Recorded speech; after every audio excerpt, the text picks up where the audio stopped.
അപ്പം ഇന്ന് നമുക്ക് ലഞ്ച് ബോക്സിലേക്കുള്ള സാമ്പാർ എങ്ങനെ ഉണ്ടാക്കാമെന്ന് നോക്കിയാലോ.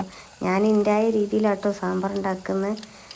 പക്ഷേ ഈ സാമ്പാർ ഉണ്ടാക്കുന്നത് ഇവിടെ എല്ലാവർക്കും ഇഷ്ടമാണ് കേട്ടോ.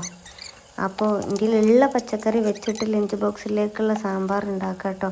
വഴുതന, തക്കാളി, ഉള്ളി, ചേന, ക്യാരറ്റ്, പിന്നെ ഇച്ചിരി ഇച്ചിരി പരിപ്പുണ്ടല്ലോ അതിട്ട് വേവിക്കാൻ വേണ്ടി വെച്ചതാട്ടോ. ആ ടൈമിൽ അടുത്ത അടുപ്പിൽ ചായ തിളയ്ക്കുന്നുണ്ട്. അപ്പോൾ ഇത്തിരി ചായപ്പൊടിയൊക്കെ ഇട്ട് ഇപ്പുറത്ത് തിളയ്ക്കുന്നുണ്ട്. അപ്പോൾ അരിയൊക്കെ കഴുകി അരി ഇടാണ് കേട്ടോ.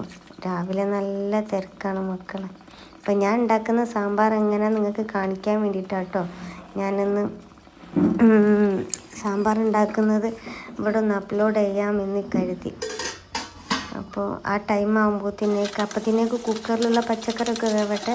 അപ്പത്തിനേക്ക് ഞാൻ തേങ്ങയൊക്കെ ചെരുകി അതിലേക്ക് ഇച്ചിരി കറിവേപ്പില, തിരുവുഴുന്ന്, തിരിപ്പരിപ്പ്, ഒരു 2-3 അല്ലി വെളുത്തുള്ളി അതും ഇട്ടിട്ട് നല്ലോണം വറുക്കാണ് കേട്ടോ തേങ്ങ സാമ്പാറിലേക്ക്.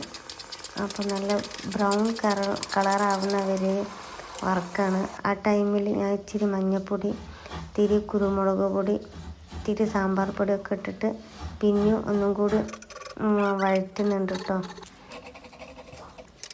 മല്ലിപ്പൊടി ഇടുന്നുണ്ട് കൂടെ. അപ്പോൾ വഴറ്റിയതിന് ശേഷം ഒന്ന് മിക്സിയിലിട്ടിട്ട് അടിക്കുന്നുണ്ട് കേട്ടോ.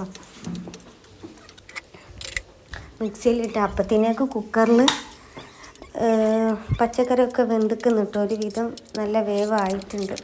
അപ്പം ഞാൻ ഈ അരച്ച തേങ്ങൻ്റെ അരപ്പുണ്ടല്ലോ അത് ഈ സാമ്പാർ കൂട്ടിലേക്ക് മിക്സാക്കിയിട്ട് അപ്പോൾ ഒന്നും കൂടി തിളച്ച് ഞാൻ കടുകും